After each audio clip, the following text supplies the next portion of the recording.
Buen día, qué gusto que nos acompañe. Estaremos transmitiendo para todos ustedes la reunión de la Comisión de la Ciudad de México. En estos momentos están reunidos los integrantes de esta comisión para abordar diversos temas que se han agendado en el orden del día. Lo invitamos para que se quede en la señal del canal del Congreso. Del ministro José Ramón Cosía Digas. Él estudió licenciatura en Derecho en el ITAM, como es académico del Instituto del ITAM, se ha desempeñado como profesor de tiempo completo en el ITAM y experiencia dentro del Poder Judicial de la Federación, secretario de oficina. ¿Qué quiere decir SPS 37? Es una designación ahí. Okay. Cuando entré, taladrando. Okay. Presidencia de la Suprema Corte y secretario de Estudio y Cuenta, Sala Penal y Civil del ministro José Ramón Cosío. Y la razón por lo cual lo invité es que me tocó escuchar una ponencia de él en el Colegio Nacional sobre un poco algún estudio comparado entre la nueva Ley General de Asentamientos Humanos y la Constitución de la Ciudad de México. La nueva Ley General de Asentamientos Humanos se aprobó un tanto demasiado rápido con la presión de la Cumbre de Quito, de tal manera que por lo menos en la Comisión de la Ciudad de México no la hemos logrado evaluar bien, ¿no? Entonces voy a darle la palabra al licenciado Mejía. Está al licenciado Mejía, y esperamos que en el transcurso de su ponencia podamos reunir las firmas para tener el quórum. Está presente con nosotros la diputada Arlette Muñoz Cervantes, que es secretaria de la Comisión de Desarrollo Metropolitano, y si el tráfico del aeropuerto lo permite, tendremos pronto al presidente de la Comisión de Desarrollo. Muy bien, licenciado Mejía. Muchas gracias. Muy buenos días. Estoy, y según de la ponencia que se dio en el Colegio Nacional sobre la nueva Ley de Asentamientos Humanos, era un contexto curioso, porque junto a mí estaba el arquitecto Enrique Norten. Entonces dar conferencias con un arquitecto siempre es complejo, porque tienen una visión del mundo muy particular, y más cuando se refiere a cuestiones urbanas y a cuestiones de planeación. No es lo mismo un urbanista que un arquitecto en ese sentido, ¿no? Pero fue muy interesante porque me abrió los ojos a ciertas cuestiones de la ley que me parecieron curiosas, y buscando justamente, es una ley, entiendo yo, bien armada. Aún con la premura en su aprobación, tengo la impresión que es una ley que se trabajó durante mucho tiempo, que lleva casi 10 años por lo menos en su planeación. Entonces lleva trabajo interno y se le nota, pero buscando las cuestiones, como siempre y como todo abogado tiene que hacer, que buscar las cuestiones más que laudatorias, sino ver dónde tiene problemas. Les voy a expresar un par de cuestiones. Ustedes todos lo saben, la materia de asentamientos humanos se establece en la reforma a los artículos 27, 73 y 115 en 1976. Se establecen las bases para regular asentamientos humanos, establecer la concurrencia de los 3 niveles de gobierno y planear y regular la fundación y mejoramiento y crecimiento de centros de población. Esta es la primera facultad que entra en las letras de la fracción 29 del artículo 73, como estas facultades del abecedario que ahora ya lograron que llegáramos a la Z. Yo todavía tengo mucha curiosidad qué vamos a hacer con las posteriores, pero sí, o las primas o algo, ¿no? Pero independientemente de ello, son de las facultades que hemos metido en el abecedario de la 29, que hemos llamado, o se han dado en llamar, facultades concurrentes. Lo primero que creo que hay que decir aquí, y es importante, porque pareciera que como estamos interpretando las facultades concurrentes, todas tienen el mismo sentido, y esto me parece a mí que no es cierto. Las facultades concurrentes, desgraciadamente, han sido poco estudiadas, porque hemos tenido académicos importantes que las han negado, ¿no? Mario de la Cueva negaba su existencia, el mismo Jorge Carpizo posteriormente negaba la existencia de las facultades concurrentes. Entonces es muy difícil que con un académico de este tamaño uno pueda en un momento dado hacer un estudio duro de las facultades concurrentes cuando ellos niegan su existencia. Pero si ustedes lo piensan, las facultades concurrentes que muchas veces utilizan la herramienta de leyes generales para lograr sus finalidades establecidas en el propio artículo 73, van a encontrar muchísimos tipos de leyes variados. Va a haber leyes que establecen concurrencia, hay leyes que establecen bases de coordinación, hay leyes que establecen armonización y homologación, otras de principios y bases o reglamentarias y principios y bases, hay unas ahí medio extrañas, organización y administración homogénea, o directamente dicen que distribuyen competencias. Esto así está desde las facultades del 73. Entonces recordemos que no es lo mismo establecer una concurrencia en 2016 o 17 que establecerla en 1976. La misma idea de la concurrencia era distinta, los mecanismos de integración de los tres niveles eran distintos. Evidentemente, si uno ve una competencia de 2017, básicamente lo que sucede es que se centraliza la rectoría normativa y se descentraliza la condición operativa y se pretende generar condiciones de homologación, bases y en un momento dado hasta coordinación. No, pero bajo una fuerte centralización normativa federal en muchos de los casos. ¿Qué es lo que sucede en equilibrio ecológico y en asentamientos humanos? Si recuerdan ustedes, es la primera materia que se reconoce de manera expresa una concurrencia en la Constitución. Se delega en el legislador ordinario la posibilidad de establecerla en los distintos ámbitos de competencia y junto con el equilibrio ecológico son las únicas dos materias que además tienen expresión directa y corren completas hasta el 115. Esto es, pasan por el ámbito estatal y se anclan en competencias expresas en el ámbito municipal, ¿no? Tanto la administración de reservas como las licencias de construcción, todo el cobro de predial y el establecimiento de valores unitarios de suelo, etcétera, competencias que finalmente llegan hasta el nivel del municipio. En este sentido, me parece que se ancla todo este problema de, o tenemos el contexto de la concurrencia, ¿no? Y digo que es un problema porque la ley realmente lo trabajó. Existe una controversia constitucional que es la controversia de Santa Catarina, Nuevo León, que es la controversia constitucional 99-2009.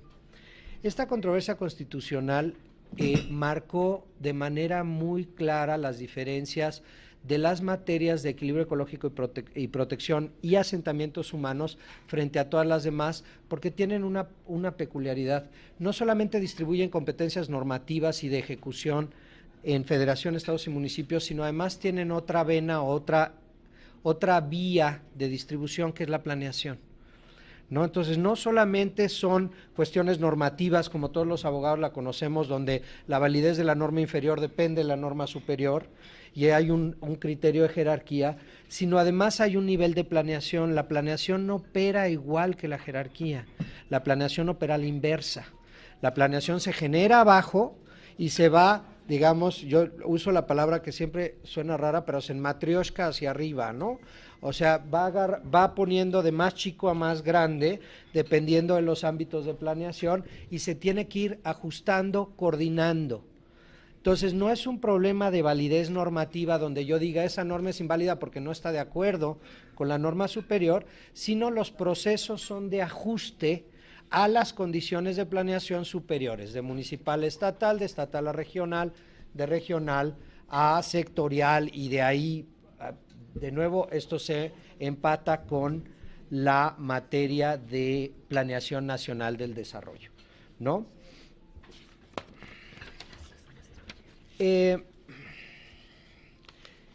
El significado de esto es importante a nivel territorial porque, a diferencia de lo que pareciera con normas que dependen de la jerarquía, y en particular cuando hablamos de ámbitos de validez, esto es, nosotros en el sentido original de la cláusula del 124 lo que entendíamos era que pues donde está uno no está el otro, ¿no? Raúl, 124, acuérdate que no. Perdón, les digo, artículo 124 de la Constitución, perdónenme ustedes, es el que establece la cláusula de prevalencia, se llama, o la cláusula de distribución de competencias, que dice que toda facultad que no esté expresamente concedida a los funcionarios federales se entiende reservada a los estados, que si ustedes se van a sus artículos 39, 40 y 41, van a encontrar la fórmula ahí, que los estados deciden unirse en una federación, pero todavía soberanos y libres en cuanto a su régimen interior.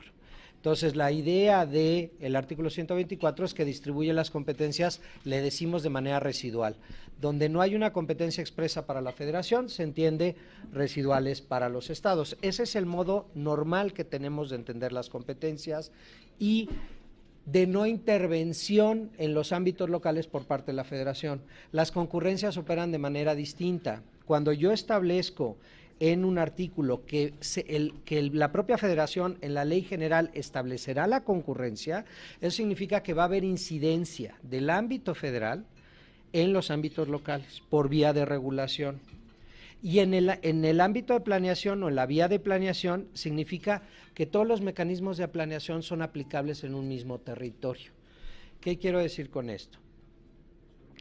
Cuando ustedes tienen una concesión aeroportuaria, por ejemplo, la concesión aeroportuaria es federal, pero si nosotros leemos cómo se concesiona un aeropuerto, pues primero se puede concesionar a un territorio, a un terreno privado que está rentado o comprado por algún particular que está desarrollando o que pretende obtener la concesión. Una vez obtenida la concesión solamente se refiere a la entrada y salida de aviones y al ticketing. Entonces, ¿qué es lo que pasa con todo lo que está fuera del aeropuerto como servicios secundarios? Hoteles, gasolineras, las tortas Don Polo, etcétera, ¿no? Pues todo esto pues requiere permisos municipales y estatales, porque además disponen residuos, porque además tienen problemas sanitarios. Ahí la pregunta, y normalmente lo que de repente queremos entender que una cosa desplaza a la otra, ¿no? Y que como es aeropuerto, entonces ustedes van al aeropuerto de la Ciudad de México y si no entran por arriba y entran por abajo, pues es una trampa mortal, ¿no? Hay que dar como 3 vueltas prohibidas enfrente de una gasolinera con camiones viniendo encima de uno. Entonces se hace una cosa muy complicada por la falta de coordinación urbana entre el aeropuerto y las vías de acceso. Si SCT no hubiera construido esa cosa de arriba, tendríamos ahí yo creo que sería un lugar importante de accidentes que se libran simplemente porque se pone una vía construida o aportada federalmente desde arriba, desde Río de la Piedad, ¿no? Pero bueno, este es un problema. Ahora, la primera ley de asentamientos humanos se emite el 26 de mayo de 1976 igualmente. Tiene modificaciones menores y una modificación profunda en 1993. Originalmente era una ley de vanguardia, una ley muy importante, potente. Sin embargo, pues en ese momento las condiciones poblacionales eran completamente distintas a las que tenemos ahora, ¿no? 93 o 73. O sea, 73, 93, aún el ajuste 93 que pretendió hacer un ajuste modernizador de la ley, no alcanza a comprender primero el fenómeno de urbanismo y el fenómeno de traslación de población rural o urbana, ¿no? Y los problemas metropolitanos. Aún la ley actual no tiene una definición de ciudad. Por ejemplo, ¿no? O sea, la ley actual habla del derecho a la ciudad, habla de los espacios públicos, habla de ciertas condiciones de regularización de la tierra que tiene problemas ahí, yo creo, sobre el reconocimiento real de los asentamientos irregulares. Pero si bien habla de todo esto, no tiene un concepto de ciudad, no tiene una manera de delimitar el concepto de ciudad, porque no toda continuidad urbana es ciudad. Pareciera que el concepto de ciudad es un concepto más funcional, es un concepto técnico, político. Y esto creo que es muy discutible, ¿no? Y en ese sentido, haciendo algún empate con la Constitución de la Ciudad de México, la Constitución de la Ciudad de México presupone un concepto de ciudad, pero también es complejo, no es tan fácil, es un concepto poco asible jurídicamente, ¿no? La nueva ley, si bien parece de nuevo que la ley se emitió rápidamente, cuando uno checa o cuando uno revisa la exposición de motivos y revisa el contenido, sí se ve que le pusieron atención. De entrada, los mecanismos que utiliza para el ajuste en la planeación, todos vienen de esa controversia del 2009. La coordinación, el ajuste, como viene la colaboración entre órdenes, todo viene de esa controversia. Entonces significa que sí están tomando conceptos nuevos y conceptos desarrollados en controversias judiciales, ¿no? Primero, ¿cuáles son los elementos que vale la pena destacar? Y se los digo rápido. Superación del uso de suelo como base de planeación para combatir la disgregación de las ciudades, la idea de la planeación compacta de las ciudades y la idea del uso de suelo como uso mixto, ¿no? Dejar de tener usos de suelo exclusivo y promover el uso mixto como el uso más eficiente de la ciudad para que las ciudades no se disgreguen, para que los servicios estén todos, digamos, concentrados y no estemos perdiendo esta idea de la ciudad compacta y sigamos con esta idea de las ciudades disgregadas o las ciudades con amplitud horizontal. No, si ustedes, y volviendo al punto, sobre el último censo poblacional elaborado por el INEGI, en 2010, 120 millones mexicanos registrados en el censo, 20 millones vivían en la zona metropolitana del Valle de México, 18% de la población total. Además de la zona metropolitana del Valle de México, consideramos a las zonas más importantes: Guadalajara 4.4, Monterrey 4.1, Puebla, Tlaxcala 2.7, Toluca 1.9, Tijuana 1.7 y así nos continuamos. Esto es, del 72% de la población nacional que en 2010 que vive en ámbitos urbanos o en espacios urbanos, vamos a llegar a un 83% en el 2030. Me parece que es un número importantísimo, ¿no? Porque básicamente todos vamos a estar viviendo en ciudades, ¿no? Evidentemente, esto requiere nuevos conceptos dentro de la propia ley de desarrollo y tenemos el concepto del espacio público. En efecto, existe un derecho a la ciudad, sin embargo, sin una definición clara de lo que significa ciudad. Hay por fin, pareciera, una condición de progresividad y protección del espacio público, que me parece una cuestión muy importante. Ahora, ya para entrar a los problemas, esto como condición contextual y una aproximación más bien laudatoria y positiva de la ley. Sin embargo, tengo problemas con dos cosas y es muy importante aclarar esto. Aquí me estoy aproximando al problema desde un punto puramente académico. No puedo presuponer cómo van a votar los señores, ni siquiera cómo vaya yo a proyectar. Yo ahora sí que somos técnicos, eso es un escudo fantástico. Somos técnicos y yo no puedo definirla, pues yo proyectar no tengo proyectar si llegara un conflicto, por ejemplo, entre órdenes. Sí, yo tengo la labor de proyectar los asuntos, sin embargo, no tengo la decisión sobre cómo proyectar ni siquiera el asunto, ¿no? Esta es una aproximación académica de mis intereses sobre federalismo y sobre, en particular, asentamientos humanos, ¿no? Pareciera, y esto es un nuevo órgano que tiene la ley, el Consejo Nacional de Ordenamiento Territorial y Desarrollo Urbano, que es un consejo consultivo, de conformación supuestamente plural, que lo que hace es evaluar las políticas a nivel nacional. Si ustedes recuerdan, en el sexenio de Calderón nunca hubo un plan sectorial de desarrollo urbano. O sea, hemos pasado sexenios completos sin plan de sectoriales de desarrollo urbano, lo cual pues pareciera que con estos números de urbanización parecería escandaloso, ¿no? De hecho, a mí me escandaliza. Pero pareciera, en este sentido, que lo que se va a hacer es que para asegurar la consulta, opinión y deliberación de las políticas de ordenamiento, conforme al sistema de planeación, y lo vinculan al 26, tanto al 26, perdóneme, al artículo 26 de la Constitución, que es el que establece la Planeación Nacional del Desarrollo. perdón, tiene usted toda la razón. Las entidades federativas y los municipios conforman órganos auxiliares que participan en este Consejo General para aportar a las políticas nacionales. Y esto va a generar una planeación y regulación del ordenamiento territorial en todos los asentamientos humanos y centros de población. Y va a haber una estrategia nacional de política pública en materia de ordenamiento territorial. Esto a mí me parece muy bien, en general suena pues como ordenado, ¿no? Y con todo lo que les he dicho, parece que está ordenado. Les voy a decir qué es lo que me preocupa. Tenemos programas de zonas metropolitanas y conurbaciones y tenemos planes o programas municipales, estatales y municipales de desarrollo urbano. En principio pareciera que la facultad, como está establecida en el artículo 73, fracción 29C de la Constitución, Se las leo para que lo tengan ustedes presente. Para expedir las leyes que establezcan la concurrencia del gobierno federal, las entidades federativas, municipios y en su caso las demarcaciones territoriales de la Ciudad de México, en el ámbito de sus respectivas competencias en materia de asentamientos humanos, con objeto de cumplir los fines previstos en el párrafo tercero del artículo 27.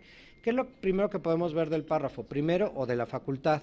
Primero, que la facultad que se le otorga es para emitir una ley general para establecer la concurrencia de los gobiernos. Esto significa que yo no privo a los estados de su facultad de legislar en materia de asentamientos humanos y que existen facultades específicas. Si ustedes se van al 115, fracción quinta en particular, se van a encontrar facultades específicas del municipio en esta materia.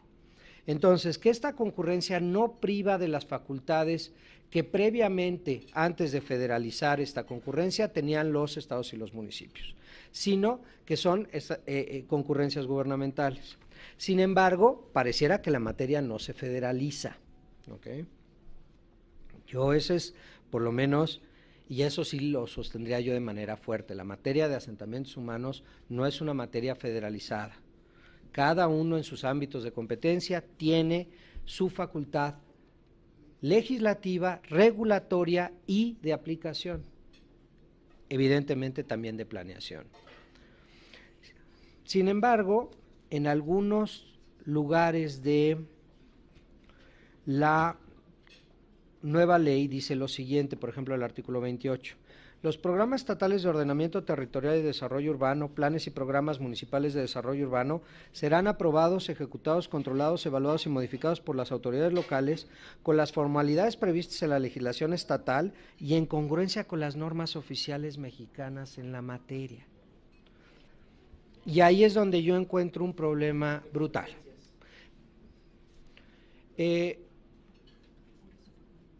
Y eso yo creo que es la parte, dentro del contexto que les estoy comentando de la ley de asentamientos, me parece que si bien la idea es correcta, no sé si esta parte de ejecución puede llegar a tener problemas. Las normas oficiales mexicanas por la Ley de Metrología y Normalización solo son obligatorias para las autoridades de la Administración Pública Federal.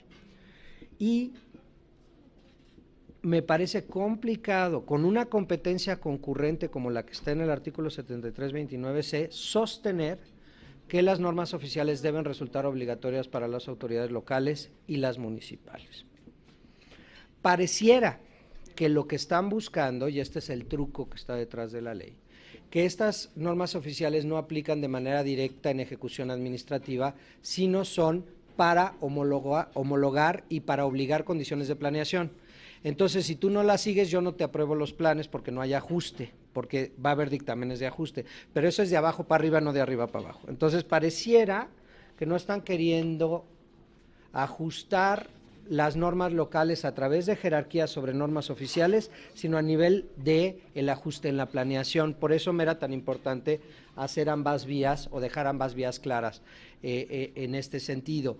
Sin embargo, me parece de cualquier modo muy complejo sostener que estas normas son obligatorias para un ámbito distinto del federal.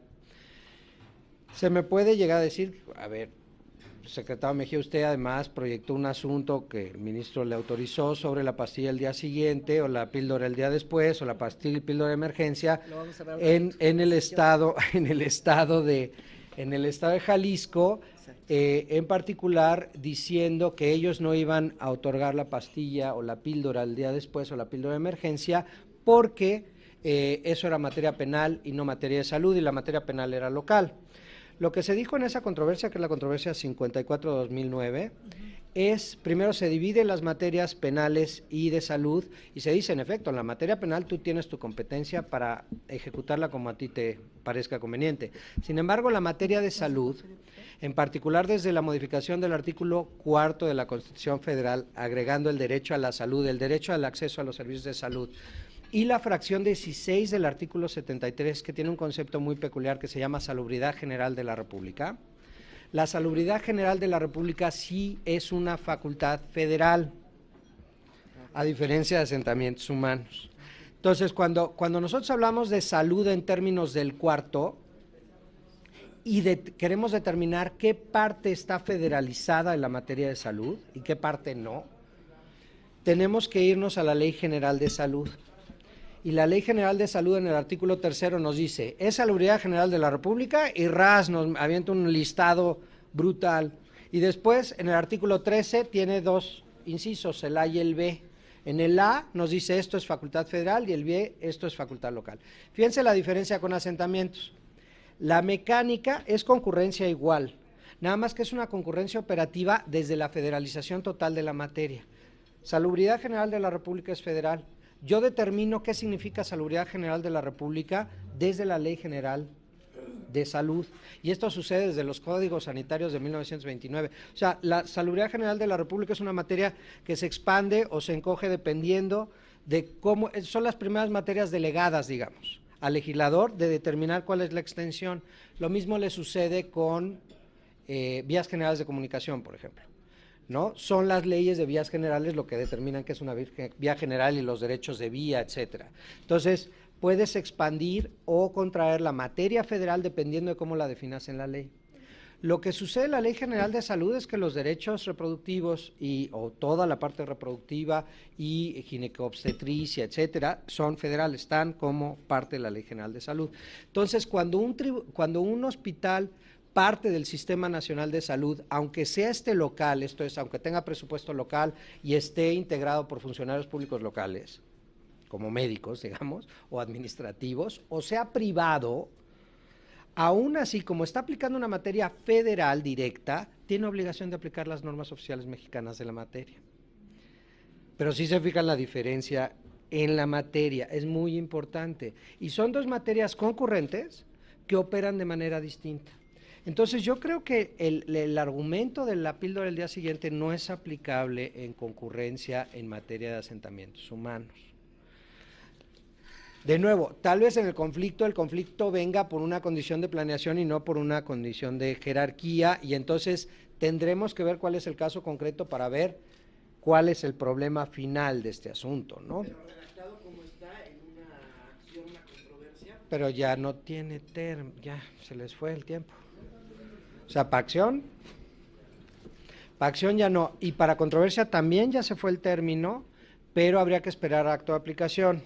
Y entonces ya viene matizada la competencia dependiendo del acto de aplicación de qué se trata. Exacto. Entonces ya es un problema que se hizo de estrategia litigiosa más que un problema abstracto de competencias, ¿no? En efecto. Y esto es por tiempos, esto ahora sí que no. Y yo, de nuevo, no, me sería muy difícil en este momento adelantar un criterio, porque la Corte tampoco ha sido. Los criterios de Corte en materia de concurrencias, fuera de pastilla o de píldora y cuestiones urbanas mucho más, pero cuando se van, por ejemplo, a la jerarquía de leyes generales, para la Corte no es clara cuál es la jerarquía.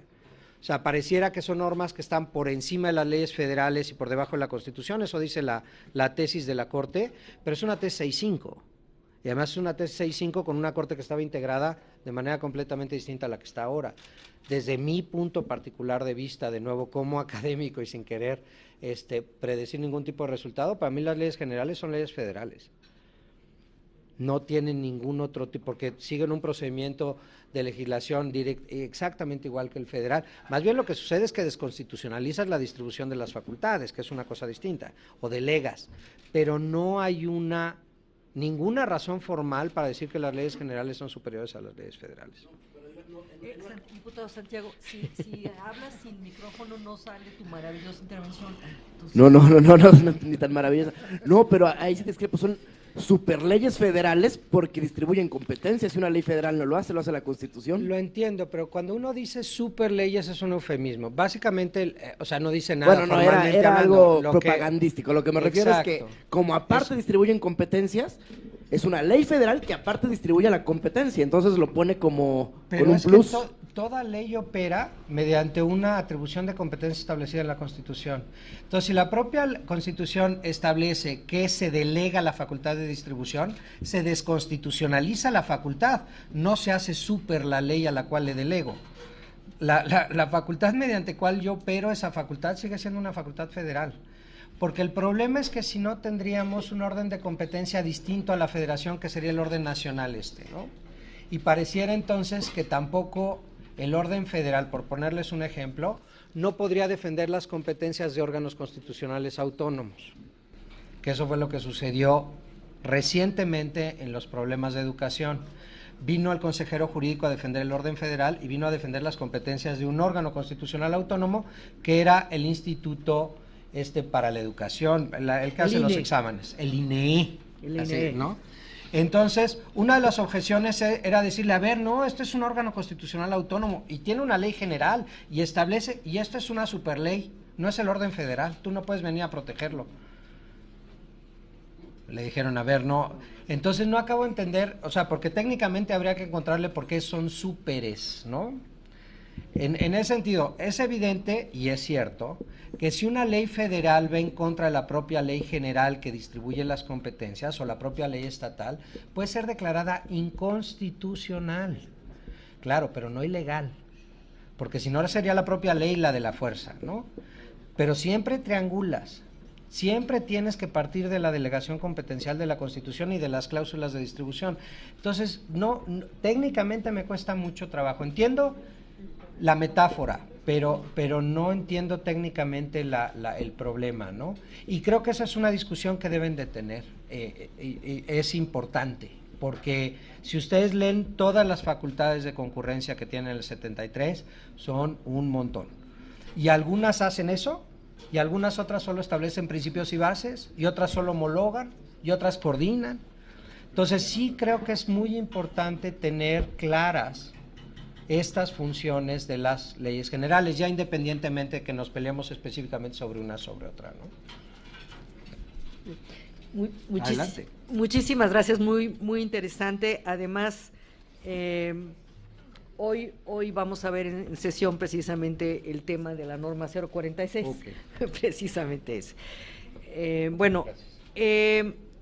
Colegas, además quiero comentarles que llegó el presidente de la Comisión de Desarrollo Metropolitano, Salvador Zamora, llegó el diputado Santiago, que le damos la bienvenida, la diputada Evelyn, y quisiera saber si fuera posible, y creo que es muy importante el tema porque tiene que ver mucho también con la catarata de impugnaciones que hay contra la Constitución de la Ciudad de México.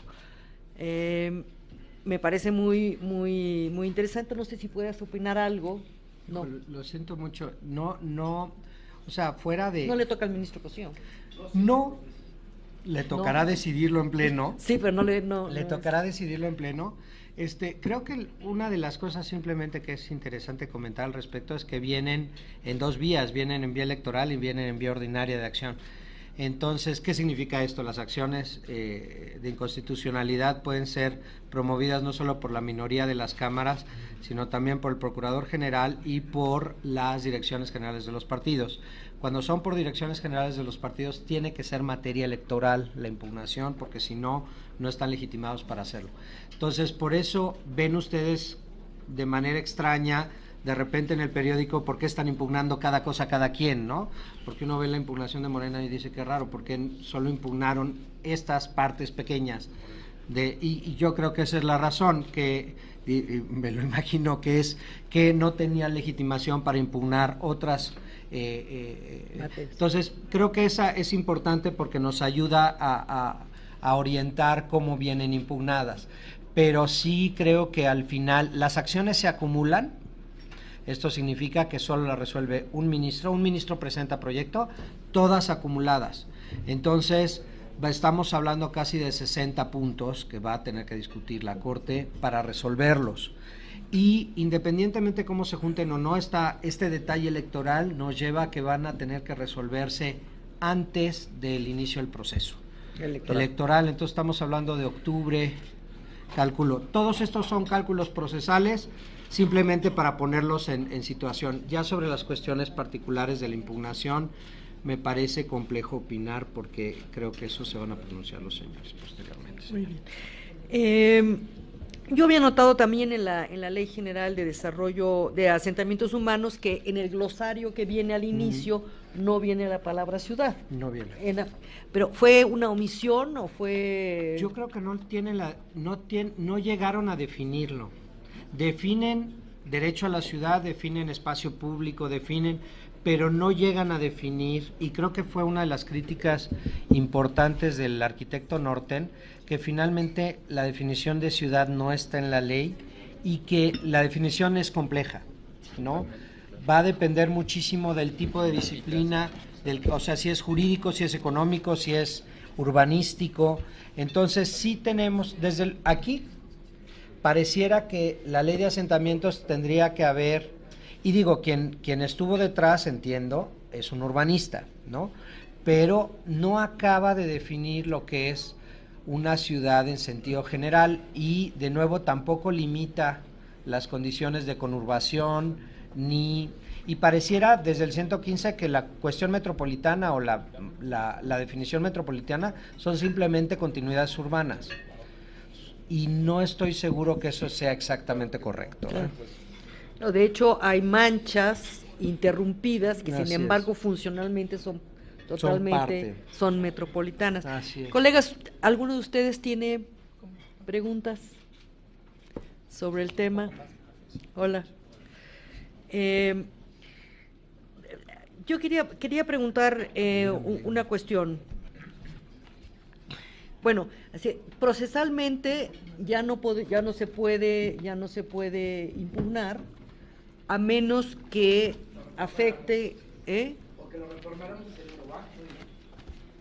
Así es, no sé, poniendo las condiciones de modificación, ustedes conocen mejor que yo este asunto, pero esto se llevó 10 años en su modificación. O sea, de nuevo, parece que es rápida la modificación porque se acerca a la cumbre, etcétera, pero esto lleva trabajándose muchísimos años y con problemas muy complejos de discusión, ¿no? Entonces, no sé qué tan fácil sea. De entrada, yo creo que una modificación integral se me antoja compleja. Tal vez cuestiones de ajuste son más fáciles, pero eso abre oportunidad de impugnación en acción, en efecto. Ahora, es decir, por ejemplo, en el caso de esta aparente superioridad de la norma federal por sobre la norma local, Ajá. Esto llevaría a un conflicto solo si la federación impugnara. Puede aún haber, distingamos las vías. En materia de acción abstracta ya no hay oportunidad, pero siempre se puede presentar la oportunidad en materia de controversia constitucional para justamente definir los problemas de competencia, siempre que exista un acto de aplicación entre una y otra. Por ejemplo, un rechazo al dictamen de ajuste o al dictamen de conformación por parte de la Federación de una planeación local podría llevar a una controversia constitucional por parte del ámbito local en contra de la Federación.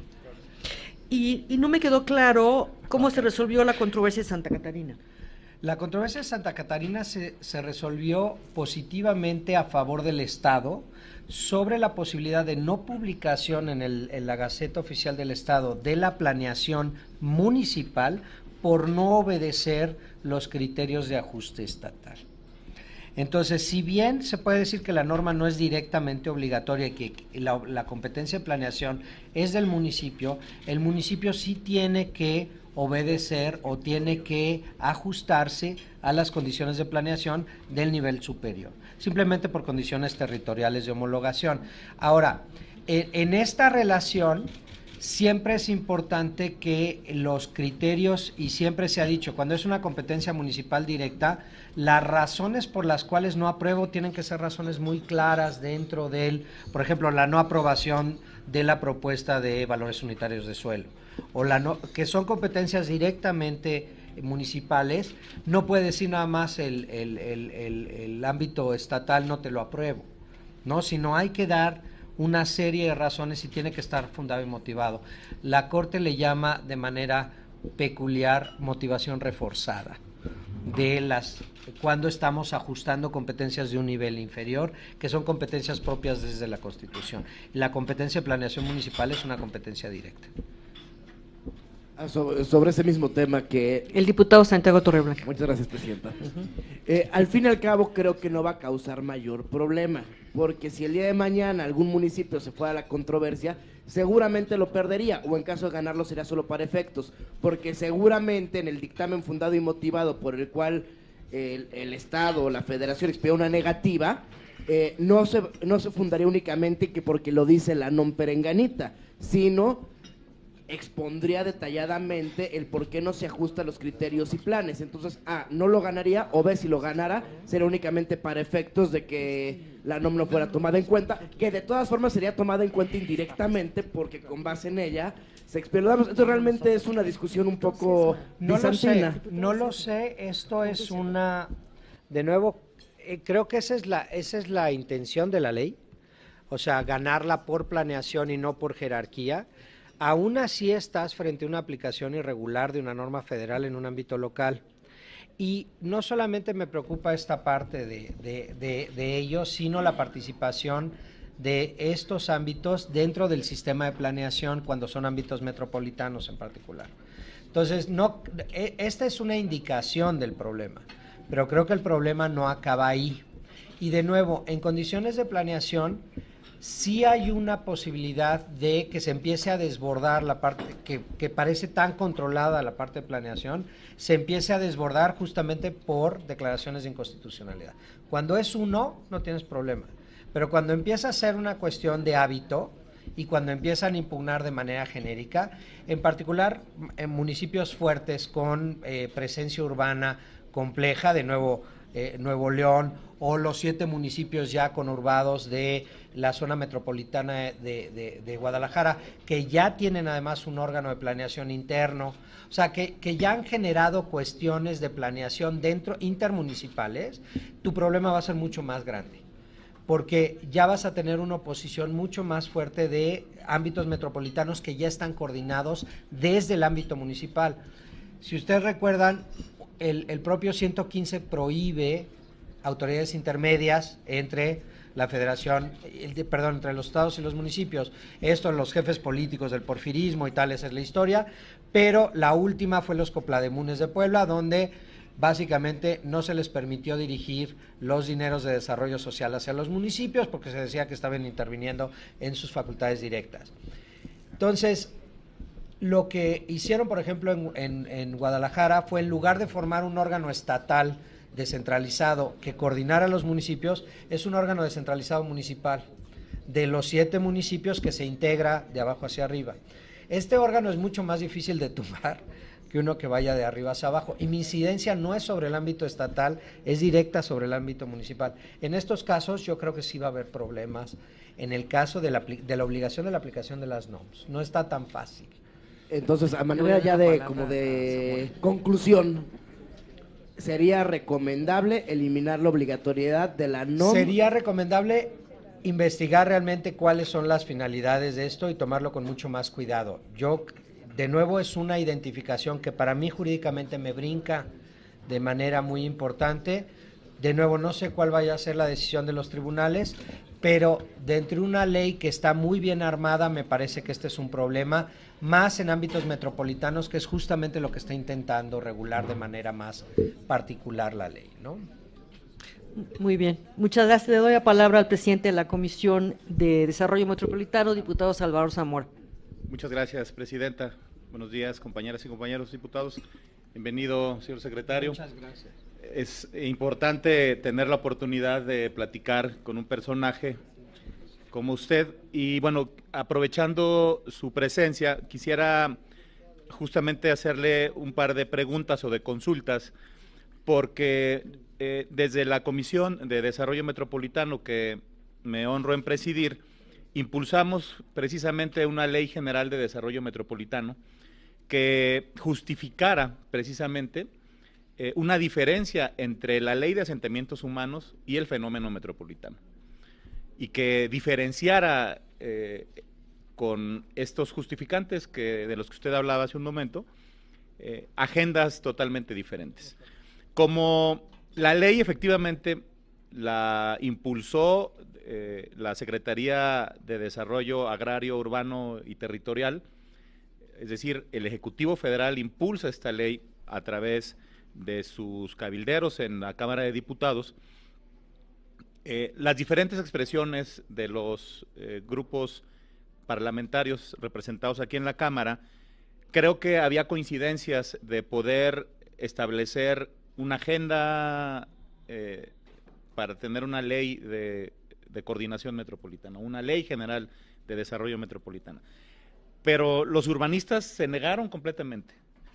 Para ellos el fenómeno metropolitano solamente debe ser un capítulo en la ley de asentamientos humanos.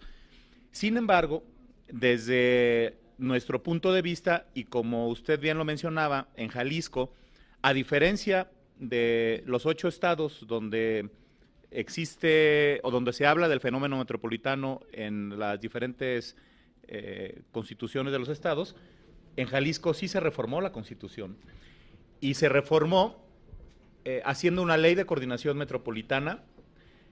Es el único estado donde está en su Constitución, donde hay una obligatoriedad de los municipios, de los 9 municipios que conforman el área metropolitana de Guadalajara, de coordinarse, donde hay instancias de coordinación metropolitana, como la Junta de Coordinación Metropolitana, que es la instancia política, que la preside normalmente un alcalde que es rotativa, donde participa el gobernador del estado y los 9 municipios que integran el área metropolitana de Guadalajara y las otras áreas metropolitanas que existen en Jalisco, donde existe un órgano técnico que es autónomo, con decisiones técnicas que son vinculantes a las decisiones de la Junta de Coordinación Metropolitana, y hay otro órgano, que es otra instancia de coordinación metropolitana, que es un órgano consultivo ciudadano, de participación académica ciudadana, que es el Consejo Ciudadano Metropolitano. Estas 3 instancias conforman, digamos, la estructura general de esta ley, que está en la Constitución y que obliga a los municipios a coordinarse. Y entonces sí es más difícil, como usted decía, que la tumben, diciéndola de alguna manera coloquial, de arriba hacia abajo, no de abajo hacia arriba, ¿no? Entonces, nosotros por eso pensamos que debe existir una ley general que permita a ciudades como la del Valle de México, como la Ciudad de México, que impacta a 3 estados del país, que impacta a todo el centro de México, una megalópolis inclusive que impacta a 5 estados, ya ni siquiera a 3, como hoy lo tiene determinado el Consejo o el Comité Interinstitucional que determina la metrópoli, y que además quería determinar automáticamente los usos y destinos de los suelos de los diferentes municipios en el país. Aquí logramos corregir en la plana a la propuesta original que había aprobado el Senado, y que aquí en la Cámara de Diputados logramos enmendar esta falla, ¿no? Entonces, la pregunta concreta sería, ¿tendríamos nosotros que pensar en una reforma constitucional para tener una ley general de desarrollo metropolitano que contemple esas instancias y que, por ejemplo, en el hoy extinto Distrito Federal, en un ejemplo de coordinación metropolitana con sus delegaciones federales, con su Ciudad de México o con su Distrito Federal perfectamente coordinado, con un solo gobierno, con sus delegaciones, hoy en esa transición hacia Ciudad de México no es un retroceso, no perdemos una gran oportunidad para establecer en la ley, dientes a una constitución que obligue ahora a las demarcaciones territoriales, a las alcaldías, a los propios municipios que integran esta ciudad a coordinarse, y que podamos tener la posibilidad ahora en esta nueva constitución de tener una ley sólida, que sea un ejemplo a nivel nacional, porque muchas veces creemos que el fenómeno metropolitano solo existe en el centro de México, y no. En México existen más de 50 zonas metropolitanas, y ojalá todas tuvieran, las 40 tal vez que están en franco desarrollo, hubieran tenido la posibilidad de tener una herramienta constitucional para tener la posibilidad de crecer de manera ordenada, bajo efectos constitucionales. Esa sería la pregunta y le agradezco mucho sus respuestas y sus impresiones. Muchas gracias. ¿Se puede? Adelante. Gracias. Presidenta, gracias. Preguntita. A ver, el problema justo del desarrollo metropolitano es que digamos, las manchas urbanas y las necesidades funcionales del concepto metropolitano superan tanto las divisiones políticas como las divisiones geográficas naturales en ciertos casos, ¿no? Ese es un primer problema. Una de las grandes objeciones que se daba a la situación coordinada o a la idea de coordinación original entre municipios en una zona conurbada en particular, donde además esto coincidía con el centro político del Estado, pues era evidentemente que los alcaldes iban a empezar a pelear políticamente con el gobernador y eso iba a ser un lío, y entonces siempre esa parte es compleja porque se pueden generar polos de decisión fuera de la gubernatura del Estado, que vayan en coordinación con los municipios, pero que al mismo tiempo ejerzan muchísimo poder, tanto económico como político, en la zona específica. Entonces, ese yo creo que es un problema de balance complejo. Un segundo problema de balance complejo a nivel constitucional es que me cuesta mucho trabajo entender una ley general que interviene un ámbito estatal cuando el problema metropolitano no cruza barreras estatales. Me cuesta mucho trabajo que hay que no sea, usted lo dijo y utilizó ambas palabras, dijo ley general y ley de coordinación. Ambas se pueden llamar leyes generales, el problema es qué facultades les ponemos adentro. Yo sí creo que se podría lograr hasta una ley de homologación, una ley de principios y bases, pero una ley que incida directamente en aplicación en los ámbitos locales me cuesta trabajo porque sí rompe la idea federal de la Constitución. Digo, se me podrá decir, pues es que ya hemos hecho muchas cosas, sí, pero el 39-40-41 más más la idea del 124, perdón, ya se los había dicho, 39 40 y 41 es la decisión de constituirnos en una república federal compuesta de estados libres y soberanos, bla. Me parece que va en contra de los principios de la misma Constitución, porque estamos emitiendo una ley federal que lo que hace es incidir directamente en el ámbito regulatorio de los estados, obligarlos a legislar constitucionalmente algo que solo les corresponde a su ámbito interno. Entonces no estoy seguro. Tal vez una ley de principios, y esta de nuevo puede no llegar a ser inconstitucional, simplemente lo pongo dentro del contexto mismo de la Constitución. Si está en la Constitución no será inconstitucional. La cuestión es hasta dónde vamos a llegar en la cuestión de competencias incidiendo en los ámbitos locales desde una ley federal simplemente por el hecho de querer coordinar.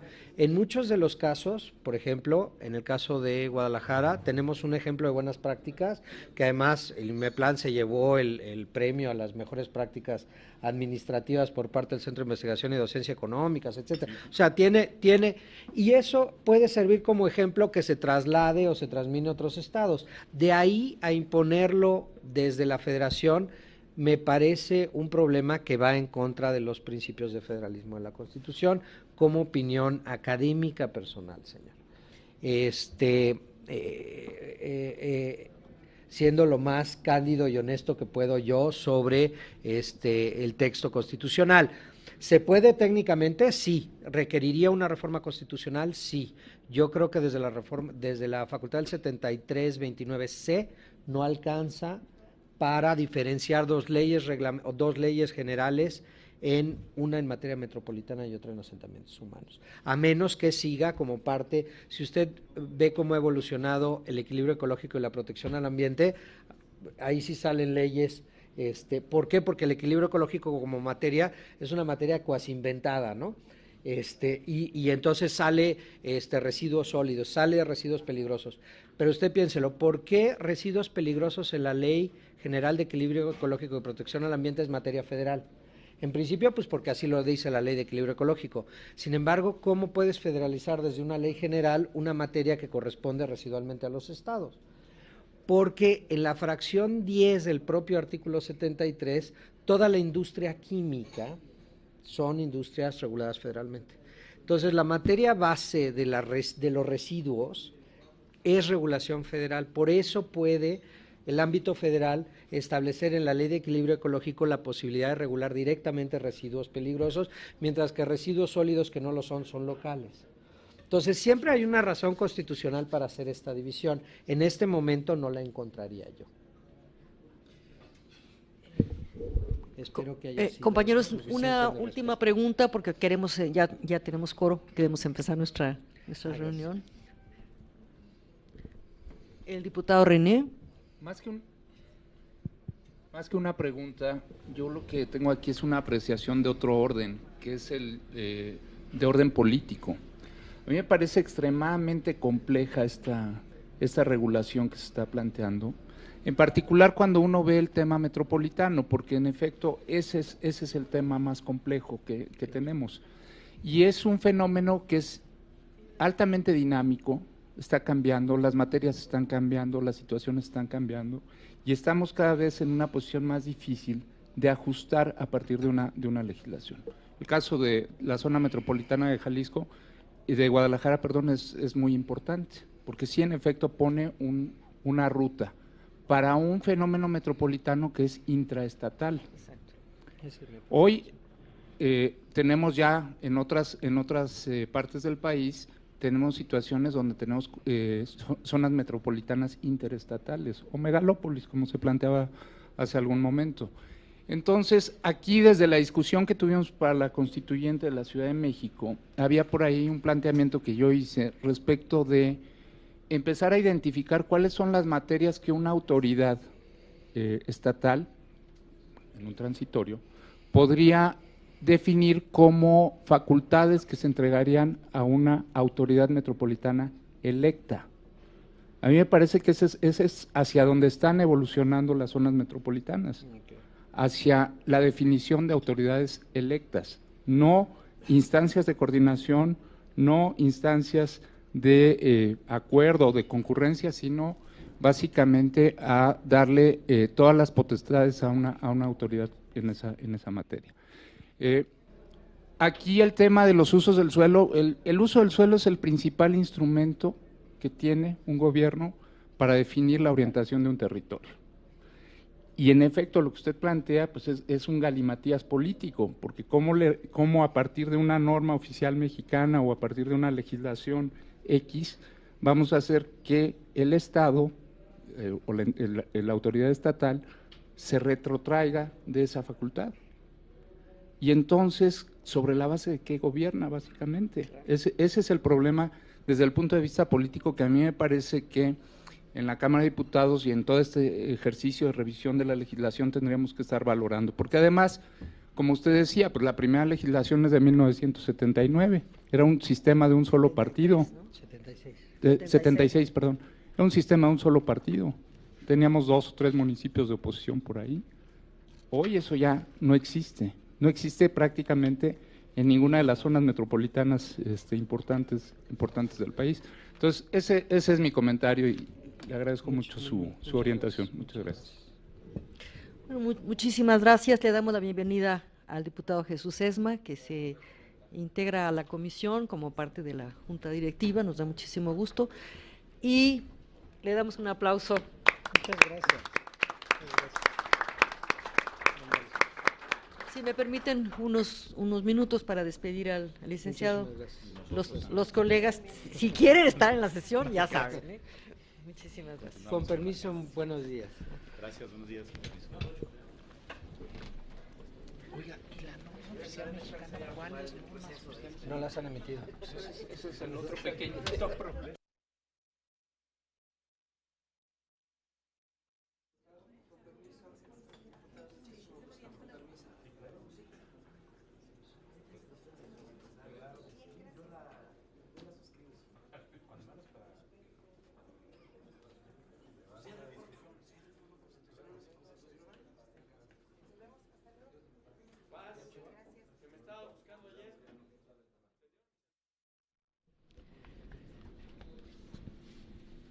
Diputado, solicito a la Secretaría haga del conocimiento el resultado del cómputo de firmas de asistencia de diputados y diputadas de la Comisión de la Ciudad de México. Secretario. Con mucho gusto, Presidenta. De acuerdo con el registro de asistencias, se tiene 12 diputados, por lo cual hay quórum. Muchas gracias. Se abre la sesión siendo las 10:30 de hoy. El siguiente punto de la orden del día es lectura, discusión y en su caso aprobación del orden del día. La propuesta del orden del día se encuentra en su carpeta. Pido a la Secretaría, pregunta al Pleno si se obvia su lectura y se pone a discusión y aprobación de inmediato.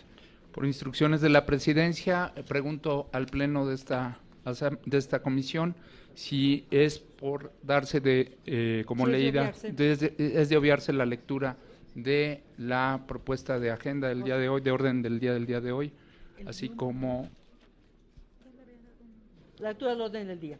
Las y los legisladores que estén por la afirmativa, sírvanse manifestar.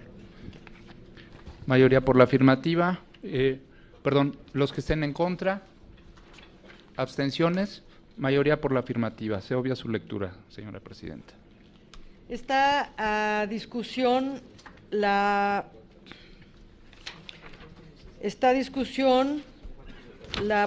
discusión de la orden del día. Le pido por favor al secretario que pregunte si es de obviarse su lectura, dado que se les entregó con anterioridad también, y está en la carpeta. ¿Alguien quiere hacer uso de la palabra en estos términos? No. Se pregunta entonces a los asistentes si es de obviarse la lectura, si es de aprobarse el orden del día que está en sus carpetas. Quienes estén por la afirmativa, sírvanse manifestarlo.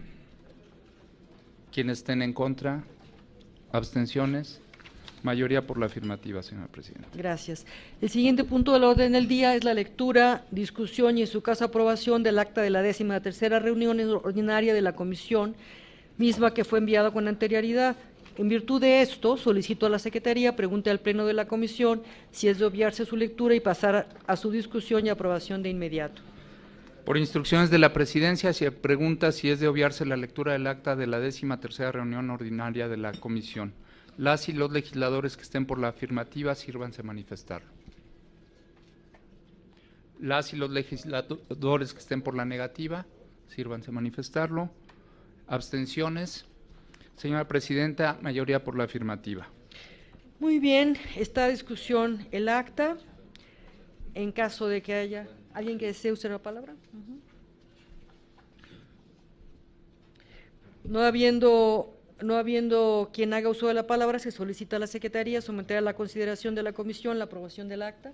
Por instrucciones de la Presidencia, se pregunta si es de aprobarse el acta de la 13ª reunión ordinaria de la Comisión. Las y los legisladores que estén por la afirmativa, sírvanse manifestarlo. Las y los legisladores que estén por la negativa, abstenciones. Señora Presidenta, mayoría por la afirmativa. Muy bien.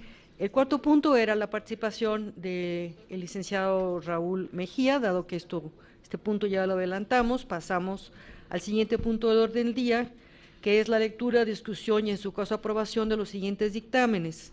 Dictamen 5.1, dictamen por el que se solicita a la Secretaría de Salud de la Ciudad de México a que se mejoren las condiciones de operación en los hospitales pediátricos a su cargo. El punto 2, dictamen por el que se solicita al sistema de transporte colectivo Metro establecer un plan emergente de mantenimiento mayor en todas las líneas de este sistema de transporte público.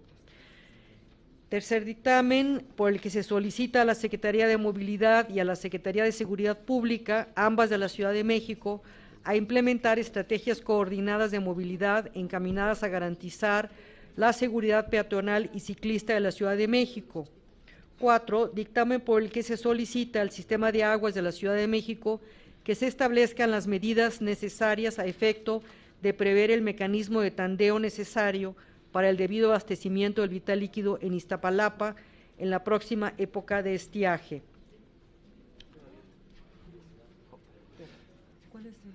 Me pide la Presidencia preguntarle si es de obviarse la lectura de los dictámenes. Las y los legisladores que estén por la afirmativa, sírvanse manifestarlo. Por la negativa, abstenciones.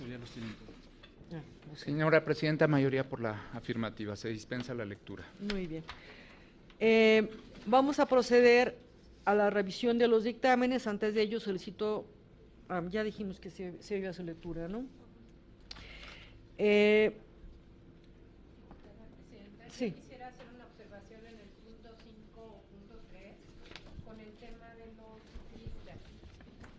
Yo quisiera hacer una observación en el dictamen 5.3. Yo quisiera hacer una ampliación. Muy bien, diputada Quiñones. Una sugerencia en el tema de generar una cultura, pero no necesariamente de los automovilistas. Los ciclistas y practicantes de deportes deberían también de tener una conciencia cívica de sus obligaciones con respecto al uso de este vehículo dentro de las arterias viales. Acabamos de ver hace poco que los ciclistas muchas veces sufren accidentes por estar transitando en vehículos en sus bicicletas, en los carriles confinados al Metrobús, etcétera. Entonces, yo creo que esta conciencia también de sus obligaciones, tanto como de sus derechos, debería de ser mencionado en el presente dictamen. Que no solamente haya una educación de los automovilistas, sino también una educación de los ciclistas que se pasan altos, dan vueltas, etcétera. ¿Alguna observación? Diputado Sesma. No me queda claro dónde lo quisieras considerando. Podría ser dentro de los considerandos. No, yo lo tengo ahí. ¿Dónde? En considerando sería lo prudente. ¿Alguna otra observación? René. Sí, en efecto, yo creo que el punto de acuerdo, lo que está planteando la diputada Paz Quiñones, tiene sentido incorporarlo en el cuerpo de los considerandos, porque el punto de acuerdo es lo suficientemente amplio como para que quepa en efecto este planteamiento. Se puede quedar como está el punto de acuerdo, simplemente ampliar el considerando. ¿Les parece entonces que hagamos una nueva redacción, incluyendo este considerando, y lo pasemos después? Si fuera posible, por favor. Sí. Perdónenme. Si ponemos en los considerados, tiene que haber una vinculación con el punto de acuerdo. Forzosamente con el punto que se esté tratando. Es decir, yo estoy leyendo aquí el punto de acuerdo que se propuso antes de la modificación que se hizo por parte de la determinación de la comisión, en donde se exhortaba al jefe de gobierno la implementación de nuevas medidas de seguridad encaminadas a garantizar la protección de los peatones y ciclistas de la ciudad, y las que ya existen. Este era en el original, antes de la adecuación que se hizo por parte del secretario técnico de la comisión. Pues quiero entender que el espíritu que se hace, independientemente de que en esta ocasión se quita al jefe de gobierno, se hace lo relativo a quienes entiende la Secretaría Técnica de la comisión, que tienen que estar vinculadas, que es el secretario de Movilidad y el de Seguridad Pública. Entonces tendríamos que hacer un segundo punto en donde se pudiese anexar lo que está diciendo la diputada Paz Quiñones, porque si no, no habría una vinculación de considerando a esa, ¿no? Diputado Torreblanca. No, bueno, pero no, ahí sí discrepo en modificar el punto de acuerdo, porque ya es lo suficientemente amplio, porque dice a que implementen estrategias coordinadas de movilidad encaminadas a garantizar la seguridad peatonal y ciclista de la Ciudad de México. Es lo suficientemente amplio para abarcar derechos y obligaciones del ciclista, derechos y obligaciones del automovilista, implementación adecuada de sanciones, todo. Yo creo que el punto se puede quedar así y solo incorporar 1 o 2 párrafos en los considerandos para que formen parte integrante del punto de acuerdo. O podríamos... quienes hacen ejercicio. No. Los ciclistas. No, dije, mencioné como ejemplo el ciclismo, pero quienes hacen ejercicio en vías públicas. No, mencioné, si no me equivoco. No, a los ciclistas, los ciclistas. Estábamos viendo los móviles, o sea, la bicicleta, en un momento dado la motocicleta, pero es generando una cultura de seguridad. Yo me refiero muchas veces que si el gobierno genera, en este caso, los cuadernillos informativos de tus derechos y obligaciones, ya estás generando una cultura, estás reforzando la seguridad con respecto a los usuarios de las bicicletas y de esta manera refuerzas lo dicho en el dictamen. O sea, hay muchas formas de reforzarlo, pero el hecho de que generen una seguridad para el ciclista se me hace incompleta, ¿no? Tiene que haber una cultura del ciclista al uso de la bicicleta. ¿Y por qué no reforzamos el punto de acuerdo haciendo explícito estrategias coordinadas de movilidad encaminadas desarrollando una cultura de seguridad vial tanto para ciclistas como para... ¿Te parece? Ok. Muy bien. Hacemos una nueva redacción y lo circulamos. Bueno, yo creo, la verdad, que ya en el propio cuerpo ya está contemplado, a lo mejor ahondarlo más, porque ya el propio cuerpo, los propios considerandos habla. Por lo anterior, se ha considerado que la seguridad vial de todos los usuarios de las vías públicas es corresponsabilidad de todos, peatones, conductores de vehículos no motorizados y conductores de vehículos automotores, por lo que cada usuario debe contribuir acatando la normatividad que redunde en la seguridad y en la salvaguarda de la integridad física, pues es importante considerar que parte de los accidentes viales en los que se ven involucrados peatones y ciclistas se falta educación vial por parte de los usuarios de las vías públicas. O sea, el propio cuerpo ya está hablando también de la responsabilidad del ciclista y de la responsabilidad del peatón, o sea que no todo es culpa del automovilista. Le está poniendo a cada uno su parte. A lo mejor ahí, pues, reforzarlo, pero darle un párrafo que sea más enfático en ese punto, donde haga mención de los folletos informativos, a manera de ejemplo o demás. O lo podemos meter en el cuerpo, de manera que ya a la hora de la definición ya esté contemplado implícitamente. ¿Les parece? Sí, yo no veo problema en que, creo que este párrafo que mencionó el diputado Santiago es bastante explícito, no veo problema en que hagamos una mención más y tampoco veo problema en que el punto de acuerdo lo contemple explícitamente. Ok. Entonces, ¿tienen observaciones sobre los dictámenes 1, 2 y 4? 1, 2, 4. Si no hay... Le pediría al secretario entonces que pidiera por favor la votación. La pedimos uno por uno. Ok. La vamos a pedir uno por uno. Quienes estén a favor de el punto de acuerdo, de la redacción del punto de acuerdo que se presenta en el caso del punto de acuerdo número 1, por favor, sírvanse manifestarlo. En contra, abstenciones. Se aprueba por mayoría. El segundo dictamen es el que por el cual se solicita al sistema de transporte colectivo Metro establecer un plan emergente de mantenimiento mayor en todas las líneas de este sistema de transporte público. Se pregunta a la comisión si quienes estén a favor de este punto de acuerdo, sírvanse manifestarlo. En contra, abstenciones, se aprueba el punto de acuerdo. El cuarto punto de acuerdo, que es el dictamen por el que se solicita al sistema de aguas de la Ciudad de México que se establezcan las medidas necesarias a efecto de prever el mecanismo de tandeo necesario para el debido abastecimiento del vital líquido en Iztapalapa en la próxima época de estiaje. Se consulta a los asistentes si es de aprobarse este dictamen. Quienes estén por la afirmativa, sírvanse manifestar.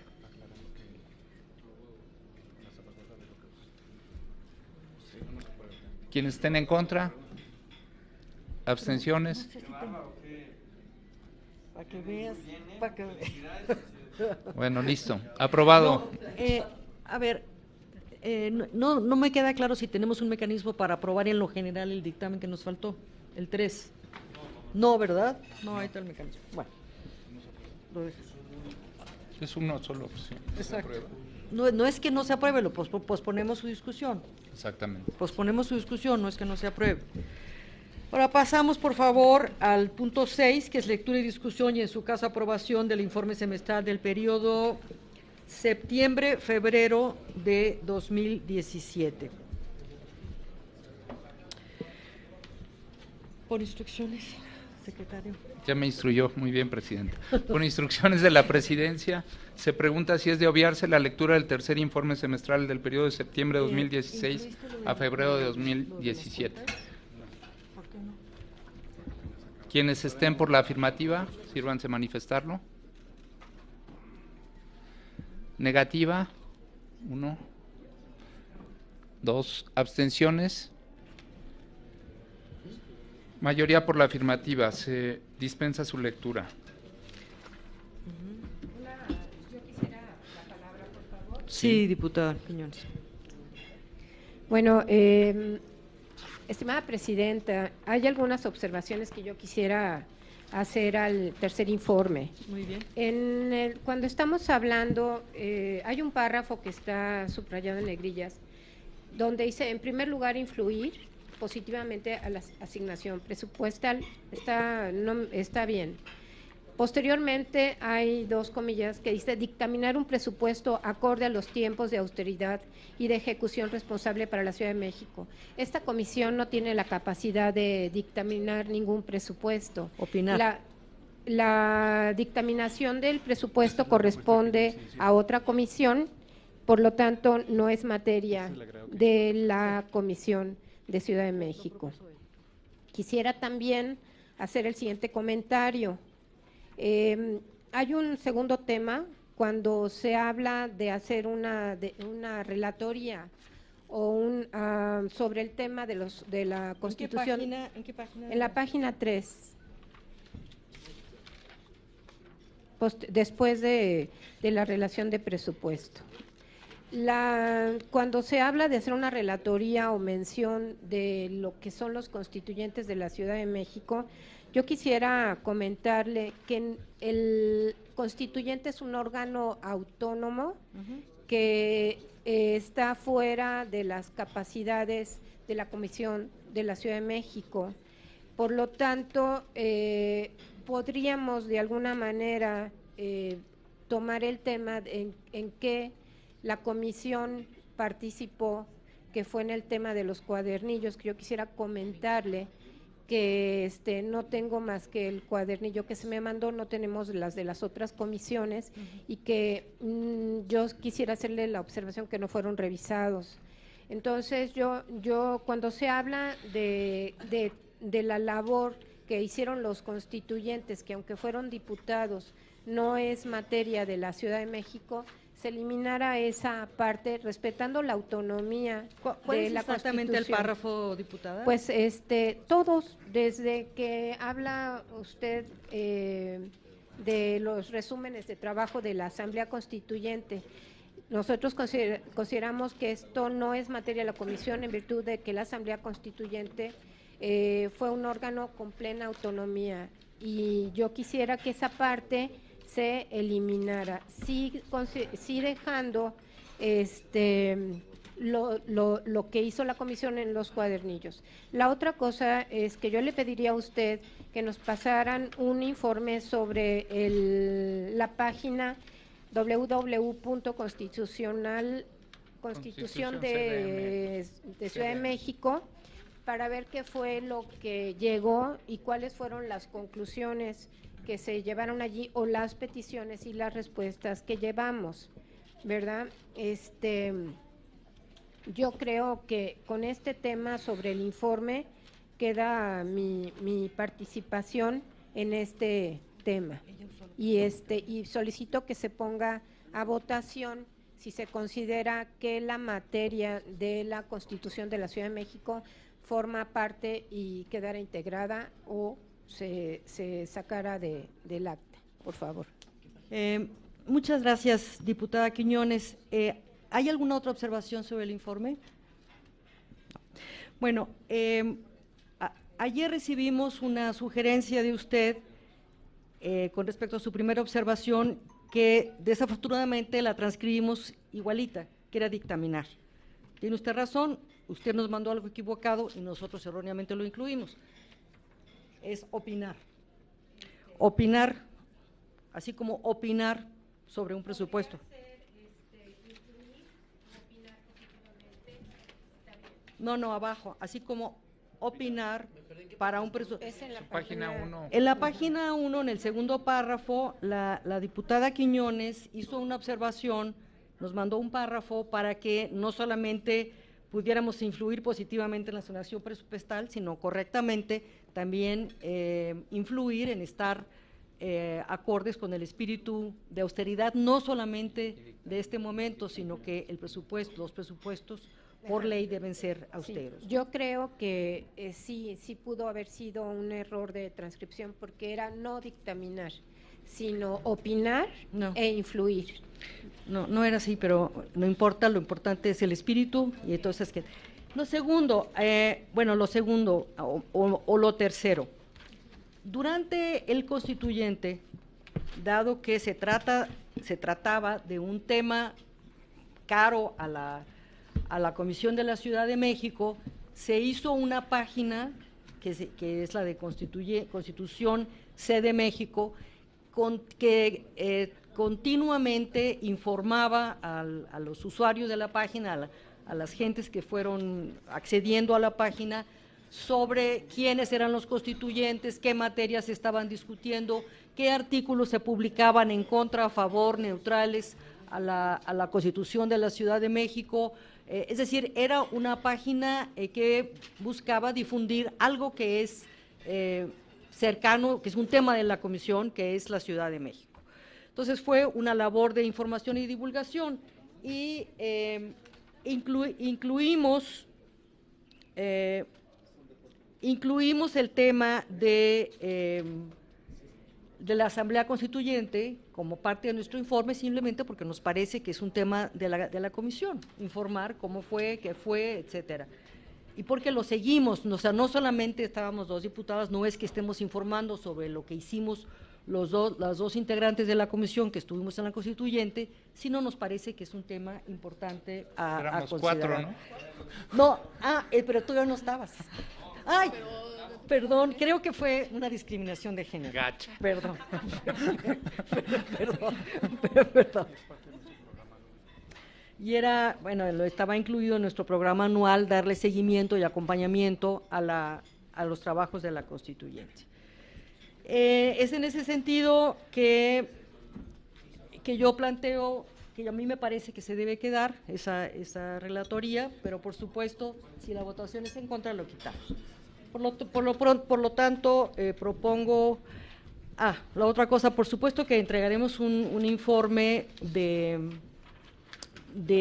la página web, y también pidió la diputada Quiñones con razón un informe de las finanzas de la comisión que ya hemos solicitado a la Oficina de Control Presupuestal para que lo tengan todos. Entonces yo pediría al secretario poner a votación cómo está el informe y después cómo lo pide la diputada. Perdón, yo quisiera hacer una propuesta, diputada, para tratar de resolver el problema de la atribución de la comisión respecto de la constituyente. Y es en el párrafo que está, el párrafo primero de la página 3, en la segunda parte, después del punto y seguido, dice, por lo cual y por ser materia de sus actividades, eliminar esa parte, por lo cual y por ser materia de sus actividades, y dejar un punto y seguido que simplemente diga, la comisión emprendió un proceso de divulgación y seguimiento de las actividades de la Asamblea Constituyente, etc. No vincularlo como una atribución. Ok, sí, solamente, muy bien, a mí también me parece bien, y nada más comentarles que en el programa de semestral de trabajo, en el punto 2, aprobado por todos nosotros, y en el punto 2 y 8 aprobamos dar seguimiento al proceso de la constituyente. Entonces, con la propuesta del diputado René Cervera, ¿se quedaría como diputado? Entonces quedaría simplemente después de donde dice que otorgaría la primera constitución a la capital del país, punto y seguido. La comisión emprendió un proceso de divulgación y seguimiento de las actividades de la Asamblea Constituyente. Okay. Muy bien. Okay. ¿Puedes someterlo a votación, por favor? Bueno, entonces, considerando estas dos propuestas de modificación que hizo la diputada Paz Quiñones, y considerando que se van a ser incluidas en la redacción final, se pregunta a los integrantes de la comisión si es de aprobarse el informe como está planteado. Quienes estén por la afirmativa, sírvanse a manifestarlo. ¿Con las modificaciones? Sí, con las modificaciones. Sí. Con las observaciones que está haciendo. Sí. Eso dije al principio. Eso dije al principio. Quienes estén en contra, abstenciones, aprobado, señora presidenta. Muy bien, el siguiente punto del orden del día son los asuntos generales. En primer lugar, quisiera ratificar de nuevo la bienvenida que damos al presidente, al coordinador del Grupo del Partido Verde, que ahora está integrado a la Comisión de la Ciudad de México en su Junta Directiva. Nos da mucho gusto, estoy seguro que va a ser un trabajo va a haber muchas aportaciones importantes. Diputado Sesma, tiene usted. Yo quisiera hacer una solicitud a esta comisión y creo que no podemos estar ajenos de lo que está pasando. Siendo nosotros o fuimos como Congreso, como Cámara de Diputados, así lo dispuso la Constitución, se dispuso a ciertos diputados para formar parte de la Asamblea Constituyente de la nueva Constitución de la Ciudad de México. Yo solicitaría a esta comisión diera una opinión respecto a las impugnaciones que los recursos de inconstitucionalidad que se están dando, porque pareciera que no, lo digo de manera muy respetuosa, hay comentarios que dicen que no es, estoy siendo muy cuidadoso porque soy muy buen amigo de quienes han hecho estos comentarios, pero que de alguna u otra manera se han sentido ofendidos por los recursos de inconstitucionalidad. Quienes estamos en el Poder Legislativo sabemos que todo un proceso para poder dictaminar una iniciativa, para poder ser ley, tiene que pasar por pasos. Y estos recursos de inconstitucionalidad que se están generando y que se han generado en los pasados días no tienen más que un espíritu de abonar para decir qué opinión desde el punto de vista de cada uno ya sea del Ejecutivo Federal o del Judicial o de algún partido político respecto a los temas que son competentes, que son de temas electorales. Pues a mí sí me gustaría decir si estamos en condiciones para que esta comisión, que es la Comisión de la Ciudad de México, pudiese emitir una opinión respecto a la pulcritud y al ejercicio jurídico que se tiene para poder darle entrada a estas acciones de inconstitucionalidad, porque parecería que son una avalancha en contra de una constitución, cuando lo que se pretende es nada más dejar claro que es un recurso. O sea, es como si dijéramos que quienes promueven un amparo están mal. Pues no. Quienes promueven un amparo cuando son violentados de una garantía individual, pues tienen el derecho de ampararse. Ya será el juez quien determine si se le da entrada o no se le da entrada a un amparo, pero decir que por el espíritu de meter un amparo estamos mal, creo que lo único que hace es menospreciar el trabajo que se ha hecho por parte de la Asamblea Constituyente. Yo sí creo que las acciones de inconstitucionalidad, sea el fallo que sea, lo que van a garantizar, si es fallo positivo, es decir, que quienes estuvimos dentro de la Constituyente hicimos un trabajo con mucha responsabilidad y apegados a derecho. Y si hay una entrada a un recurso de inconstitucionalidad, pues no tenemos más que nada decir que pues cometimos una falta en la observación pulcra de lo que se estaba pretendiendo, y hay que decir las cosas. Toda ley es perfectible.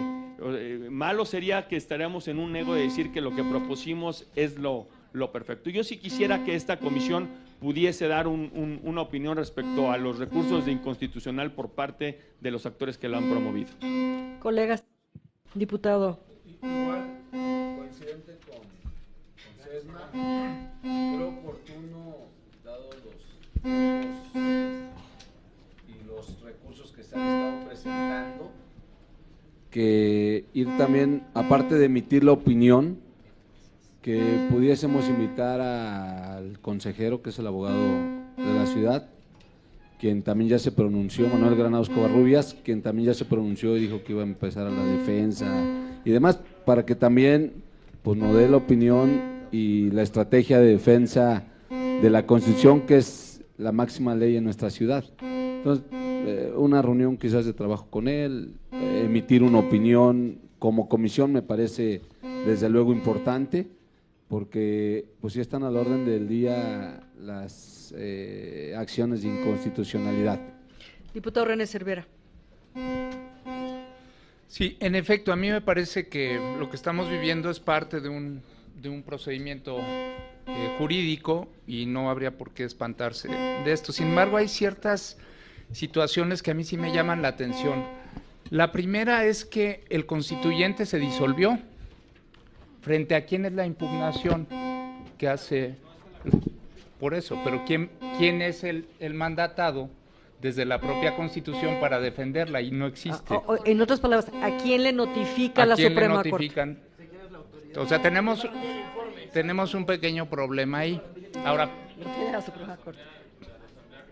Lo más probable es que sea la Asamblea. Bueno, pero no es seguro. Lo más probable. Pero no es seguro.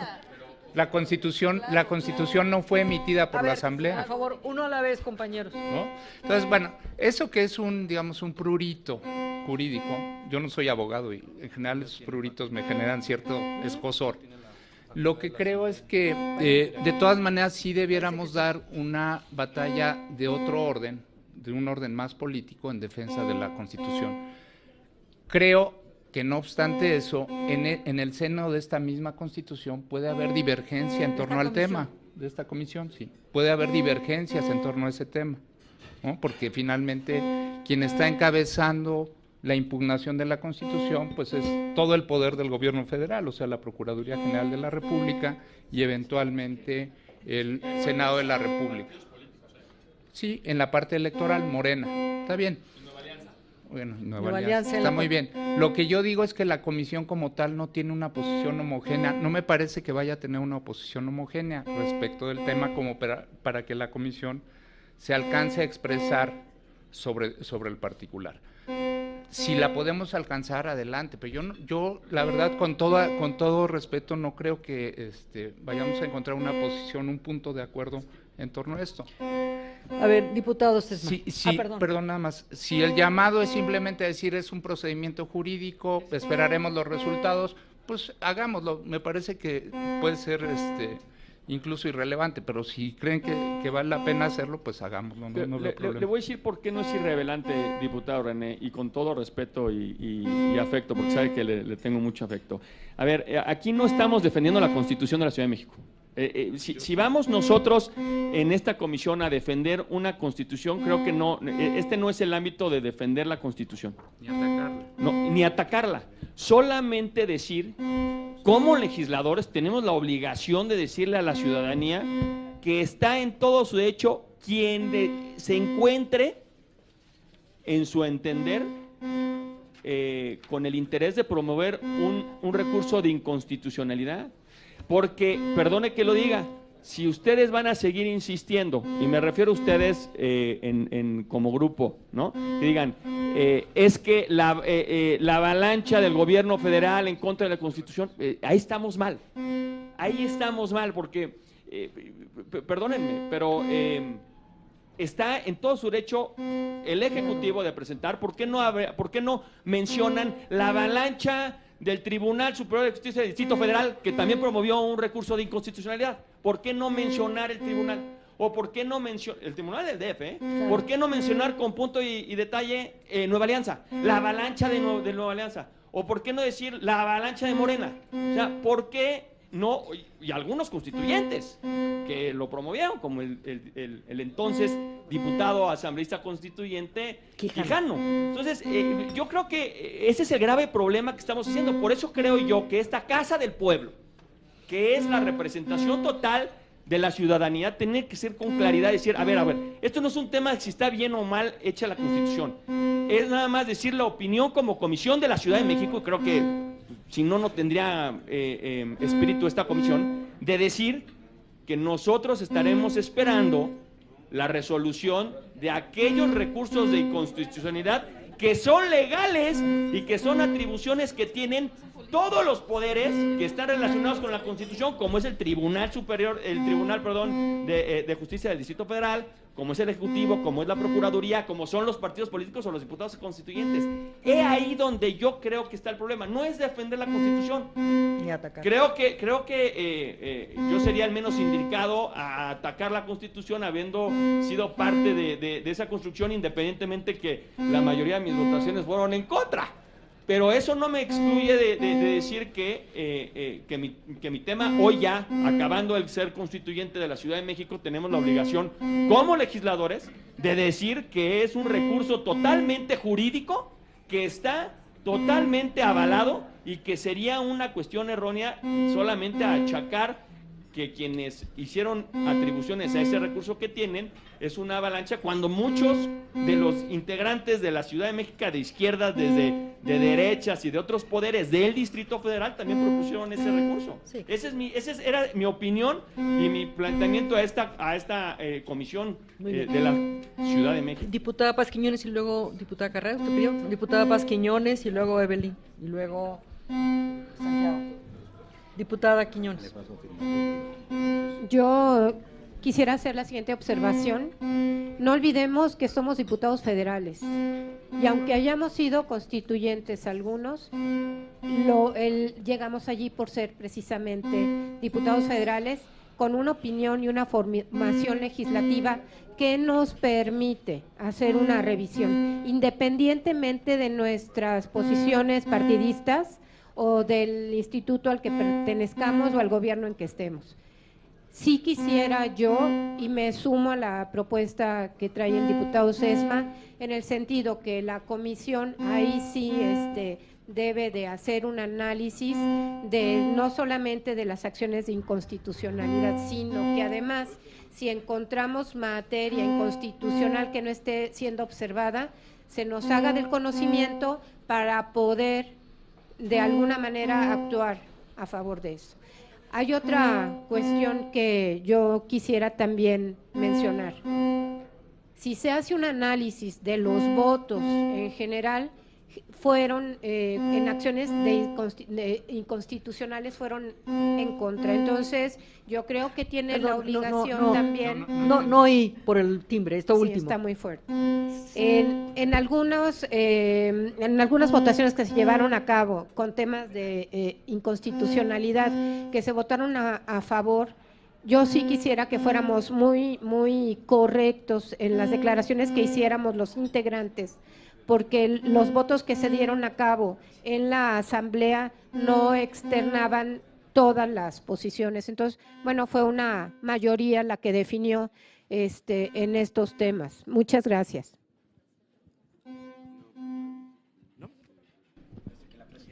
Diputado Santiago. Me queda presidenta. Sí, a ver, yo creo que este debate es completamente absurdo, estéril y bizantino. A ver, el diputado Sesma dice, hay que hacer un pronunciamiento donde digamos que vamos a respetar la decisión de la Suprema Corte, pues de todas formas la tenemos que respetar y no somos parte en el litigio, y vamos a decir que respetamos la facultad que tiene cada persona de promover acciones y controversias. Pues sí, pues claro que tenemos tienen esas facultades y aunque no estuviéramos de acuerdo, no podemos negarle ejercer su derecho de acción a las partes legitimadas. Y luego dice él, no, porque mediáticamente se ha dicho que es una avalancha del PRI, del gobierno federal, atacando la Constitución. Y por eso esta comisión debe pronunciarse. Esta comisión, que yo sepa, salvo que me lo haya ocultado, presidenta, no ha lanzado ningún pronunciamiento al respecto diciendo que el PRI ha lanzado una avalancha. No. En tal caso, quien haya hecho esos pronunciamientos, pues está en su derecho de decirlo, ¿no? Es parte de la libertad de expresión. Entonces, lanzar un pronunciamiento de esa índole, lo veo estéril. La diputada Paz Quiñones sugiere ya un pronunciamiento más particular de conformidad o no conformidad con cada uno de los planteamientos litigiosos. De acuerdo, pero a ver, ese es un punto, no es evidente que hay un litigio. Si fuera evidente la constitucionalidad o no, no se hubiera tenido que someter a la Suprema Corte. Y como bien dice el diputado Cervera, como no hay unanimidad o posiblemente no la hay en esta comisión, no podemos sacar un documento unánime que avale una postura. Entonces, pues estamos teniendo un falso debate aquí que nos está impidiendo llegar a tiempo a la sesión. Diputada Evelyn, un momentito, sí, diputado. Creo que sí, coincido, ¿eh? Yo no sé por qué también el diputado Sesma se altera mucho, ¿no? De repente yo lo vi muy alterado. Yo creo que no debe ser así. A últimas estamos aquí en una reunión ordinaria de comisión, coincido mucho también con lo que comenta el diputado Cervera, pero bueno, cada quien también va a ser responsable de las opiniones que de este respecto. Todos son los derechos de que quieran impugnar. Sin embargo, también se dio, no fue una constitución que fue de un día para otro, o sea, sí hubo un procedimiento legalmente establecido, se dieron opiniones, muchos ciudadanos acudieron a esa asamblea que ustedes particularmente atendieron y entonces también ahí está. La afectación que se pueda dar o no, bueno, eso ya se tendrá que litigar. Sin embargo, también allá afuera los ciudadanos van a dar su opinión. Gracias. Sí. A mí me parece que lo que tenemos que hacer es acompañar el proceso. Lo que es muy claro es que es una constitución que hizo algo diferente. Ojalá todo lo hagamos hecho bien, probablemente algunas cosas no van a pasar, otras sí, y yo creo que va a salir más fuerte después de esto, ¿no?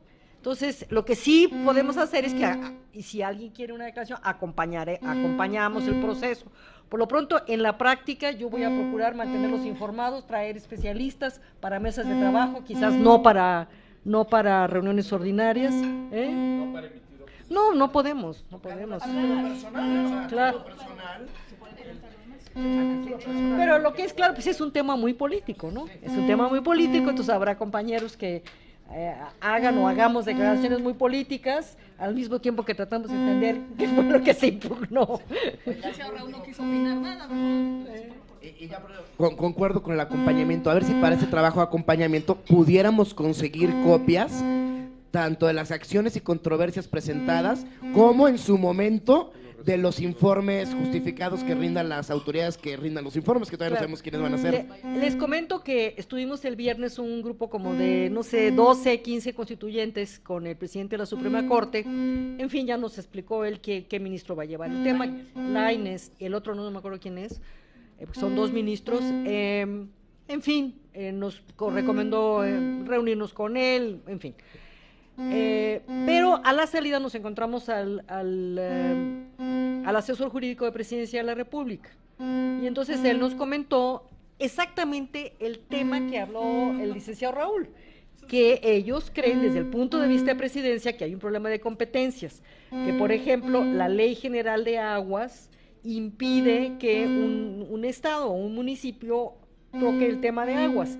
Nos puso un ejemplo muy interesante. Bueno, por eso, pero 50% del agua la saca el sistema de aguas de donde cree que la tiene que sacar, no veo la concurrencia. Por eso, es decir, lo interesante es que va a haber debate, va a haber un debate muy interesante. Él nos puso un ejemplo. Dijo, si un estado de la República en su constitución copia al pie de la letra un artículo de la Ley General Electoral, la está violando. ¿Pero por qué la está violando? Si una ley general. Dice, porque es una ley general y entonces no tiene derecho, no es materia del Estado. Entonces, bueno, por eso te digo, te estoy diciendo el punto de vista de Presidencia, Otro punto que nos dijo Presidencia es que en la Constitución, en la conformación del Consejo de la Judicatura, ¿qué ley lleva eso? La ley orgánica. La ley orgánica dice que tienen que ser una mayoría de consejeros con carrera judicial, y nosotros en el constituyente pusimos una minoría, 3, no pusimos carrera judicial, sino con experiencia profesional judicial, y 4 ciudadanos. Entonces, Presidencia de la República cree que violamos esa ley. Porfirio Muñoz Ledo dice, no, el Estado puede hacer eso. Violamos la ley de castas. Una entidad, exacto. Siendo de alguna manera discriminatoria. Estoy convencido sobre la legitimidad de cómo quedó, Bueno, el caso es que, otros casos, desde el constituyente, como comentó la diputada Paz Quiñones, sabíamos que iban a ser impugnados. Por ejemplo, la diputada Claudia Aguilar, que era de Presidencia de la República, decía, las alcaldías no tienen derecho a tener personalidad jurídica. El cártel de los delegados, teníamos un cártel de los delegados de todos los partidos, o sea, compañeros constituyentes que habían sido delegados, sacaron una tesis de no sé dónde, de jurisprudencia, que decía que sí podían tener personalidad jurídica. Entonces, eso ya sabíamos que iba a ser impugnado, ¿no? Nosotros, por ejemplo, queríamos el voto a los 16 años, ¿no? Sabíamos que iba a ser impugnado, lo perdimos. Lo perdimos. Entonces, ya sabíamos, me acuerdo muy bien de lo de personalidad jurídica. ¿Cuál? Bueno, el voto de los 16 que se perdió. ¿Eh? El voto en reclusión, o sea, había cosas que ya sabíamos que iban a ser cuestionadas, y al ser cuestionadas iba a abrirse un debate muy útil en el país y muy importante. Entonces, yo tampoco, digo, políticamente puedo decir que es un ataque, pero a mí me parece que vamos a salir fortalecidos y que va a haber un debate nacional muy importante. Sí. Todos tenemos que ir. Perdón. En asuntos generales, también quisiera pedirle a usted, si fuera posible, que nos informaran a qué eventos hemos sido invitados como miembros de la comisión a participar. Sí creo que es importante porque además aquellos eventos en los que hayamos asistido como parte de la comisión, nos interesaría saber qué se ha generado de allí, a qué viajes, cuáles han sido los posicionamientos, etcétera. Gracias. ¿En este momento? No. Después. Ok. Muy bien. Siendo las 11:20. Siendo las 11:20 se clausura exitosamente nuestra ¿13ª? 14ª. 14ª sesión. 13ª es uno entre 13.